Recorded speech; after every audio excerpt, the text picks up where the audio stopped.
Google my business video verification பண்ணுறது எப்படி அப்படிங்கிறத சொல்கிறேன். நீங்கள் ஒரு ஃபிசிக்கல் லொக்கேஷனில் உங்களோட பிஸ்னஸ் வச்சுருந்தீங்க அப்படின்னா, ஃபஸ்ட்டு நீங்கள் என்ன பண்ணணும் அப்படின்னா, அந்த வீடியோ இதில் போய் ஓப்பன் பண்ணிக்கிட்டு, நீங்கள் ஃபஸ்ட்டு எதை காட்டணும் அப்படின்னா, உங்களுடைய ஸ்ட்ரீட் சிக்னலை காட்டணும். அடுத்த விஷயம் என்ன அப்படின்னு பார்த்தீங்கன்னா, உங்களுடைய ஆஃபீஸ் கீ இருக்கும் இல்லையா?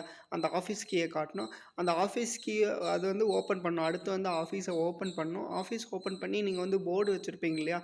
போர்டில் அந்த address, phone number, business name எல்லாமே கரெக்டாக இருக்கணும். எப்படி நீங்கள் கூகுள் பை பிஸ்னஸில் கொடுத்துருக்கீங்களோ அந்த சேம் இன்ஃபர்மேஷன் இதுலேயும் இருக்கணும். அது செகண்ட் திங். அடுத்த விஷயம் என்ன அப்படின்னு பார்த்தீங்கன்னா, உள்ளே போய் ஆஃபீஸ்க்குள்ளே இருக்கக்கூடிய சிஸ்டம்ஸ், அதுக்கப்புறம் கேஷ் கவுண்டர் அதெல்லாமே நீங்கள் காட்டணும்.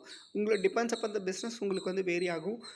உங்கள் பிஸ்னஸ்க்கு என்னென்னலாம் காட்ட முடியுமோ எல்லாத்தையுமே காட்டணும். அடுத்த விஷயம் என்ன அப்படின்னு பார்த்தீங்கன்னா, நீங்கள் வந்து அந்த பில் போடுற இதெல்லாம் இருக்கும் இல்லையா? ரெசிப்ட் கொடுக்குற விஷயத்தில் அந்த இதில் அட்ரஸ் இருக்கும், ஃபோன் நம்பர்லாம் இருக்குல்ல, அதை காட்டலாம். இல்லை எம்ப்ளாயியோட ரெஜிஸ்ட்ரேஷன், எம்ப்ளாயியோட அட்டெண்டன்ஸ் ரெஜிஸ்டர் இருக்கும், அதெல்லாம் காட்டலாம். இல்லை வந்து அந்த சிஆர்எம் சாஃப்ட்வேர்லாம் இருக்குல்ல, அதெல்லாம் காமிச்சு நீங்கள் உங்களுடைய பிஸ்னஸை வந்து வெரிஃபை பண்ணலாம். அதேமாரி நீங்கள் வந்து கூகுளுக்கு சப்மிட் பண்ணும்போது உங்களுடைய எலக்ட்ரிசிட்டி பில்லு, அதுக்கப்புறம் வந்து ஃபோன் நம்பர் பில்லு அப்படிங்கிறது இருந்து உங்களால் சப்மிட் பண்ணும்போது என்ன பண்ணணும் அப்படின்னா வந்து, ஒரு இண்டிவிஜுவல் பர்சனோட எலக்ட்ரிசிட்டி பில் அதெல்லாம் வந்து அப்ரூவ் பண்ணாது. அது வந்து கம்பெனி நேமில் இருக்கணும். அந்த பில்லில் வந்து பார்த்திங்கன்னா, அந்த கம்பெனியோட address, same address, Google my பிஸ்னஸில் என்ன அட்ரஸ் கொடுத்துருக்கீங்களோ அது அப்படியே இருக்கணும். ஃபோன் நம்பர் என்ன நம்பர் கொடுத்துருக்கீங்களோ அதே ஃபோன் நம்பர் அதுலேயும் இருக்கணும். அதாவது எலக்ட்ரிசிட்டி பில் அந்த இதுலேயும்.